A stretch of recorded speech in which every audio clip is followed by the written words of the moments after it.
То, что был недавно стали членом Совета Аксакалов Организации Турецкого государства.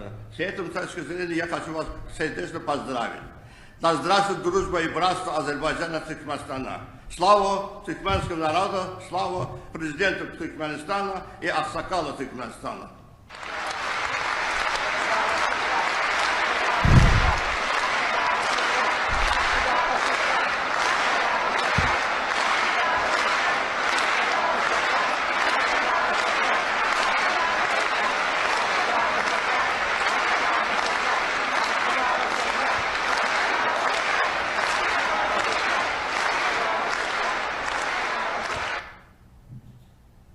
Yəqin sizin də yadınıza, əziz seyircilər, bu kadrlara baxanda ünlü rejissor Eldar Rizanovun Qafqaz Əsiri filmindən həmin o məşhur məhkəmə səhnəsi gəldi. Da здравствует наш суд, da здравствует наш суд, самый гуманный суд в мире.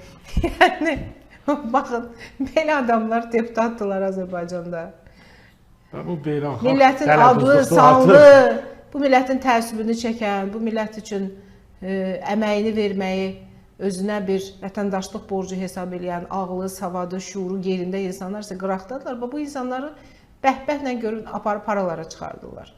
Bu insanlar təsəvvürsüz Eldardan get sən medal al, apar Berdi Məhəmmədovun yaxasına yapışdır. Yəni bu bilirsiniz, bu bir mən indi bu da güya Ağsaqqallar Şurasının sədridir. Mən də bilmirəm, yəni heç olmasa bu bir saqqalı zad olsaydı deyərdik ki, Ağsaqqallar Şurasının sədridir. Mən heç kimin yenə deyirəm, şəxsiyyətlə işim olmur. Amma məsələ burasındadır ki, niyə bu adamlara meydan verilir?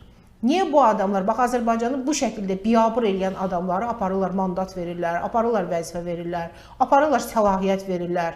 Bunun kimin yanında hörməti var axı? Bunu aparıb bu Ağsaqqallar Şurasına bunu sədr qoyurlar. Və bu adamın gördüyü işə bax. İndi ağsaqqalsan, gəlib çatmısan da ağsaqqal yaşına heç olmasa.